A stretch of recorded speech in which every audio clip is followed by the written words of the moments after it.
Hello guys, welcome to our YouTube channel, and today we are going to learn what you have to do if you forgot your Rakuten password. So if you have forgotten your Rakuten password, first of all you have to open up your Rakuten application, and after opening your application tap on the account icon which is on the bottom right, and after tapping on that icon now you have to tap on already have an account sign in, and after tapping on sign in you will find an option called forgot password. Just tap on that, and now you have to enter your email address. After entering your email address, check the bottom option I am not a robot,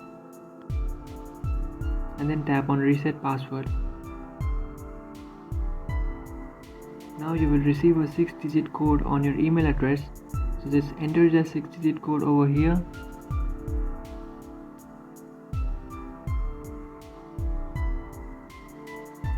And after entering that 6-digit code, just tap on verify account.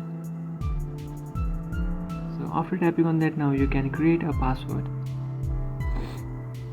So after creating a new password, just tap on save password. And after tapping on save password, you have successfully changed your password. So this is what you have to do if you forgot your Rakuten password. If you have any doubts, feel free to comment below. Thanks for watching.